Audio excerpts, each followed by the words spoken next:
എനിക്ക് പെണ്ണ് കെട്ടണമെങ്കിൽ ഞാൻ നോക്കിക്കോളാം. ഇവൻ്റെ നിന്ന് സർട്ടിഫിക്കറ്റ് വന്നല്ല ഞാൻ ജീവിക്കുന്നത്. ഇവൻ്റെയൊക്കെ പൈസയ്ക്കല്ല ഞാൻ ജീവിക്കുന്നത്. പാടുപെട്ട് 715 രൂപ, 715 രൂപയ്ക്ക് ഇവനൊക്കെ ജോലി ചെയ്യൂ. ഈ നട്ടലൊടിഞ്ഞ് വണ്ടി ഓടിയിട്ട് വന്നിട്ട് ഇവൻ്റെ മേടം കാണിച്ച തെണ്ടിത്തനത്തിനൊക്കെ ഇവൻ കൂട്ടിയിരിക്കുന്നത്. ഇവൻ സംസ്കാരമുള്ളവനായിട്ടാണ് ഈ സംസാരമൊക്കെ സംസാരിക്കുന്നത്. ഞാൻ ഇത്രയും കാലം സമാധാനപരമായിട്ടും മര്യാദയ്ക്കാണ് സംസാരിച്ചത്.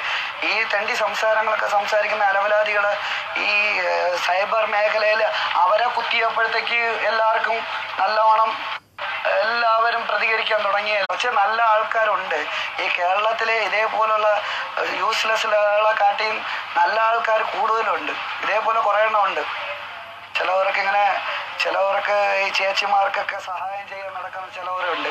അവിടെയും അവർക്ക് പല ഉപയോഗങ്ങൾ കാണുമായിരിക്കും. ചേച്ചിമാർ എന്തെങ്കിലും സഹായങ്ങൾ ചെയ്യുമായിരിക്കും. എനിക്ക് പെണ്ണ് കെട്ടണമെങ്കിൽ ഞാൻ നോക്കിക്കോളാം. ഇവൻ്റെ നിന്ന് സർട്ടിഫിക്കറ്റ് വന്നല്ല ഞാൻ ജീവിക്കുന്നത്. 715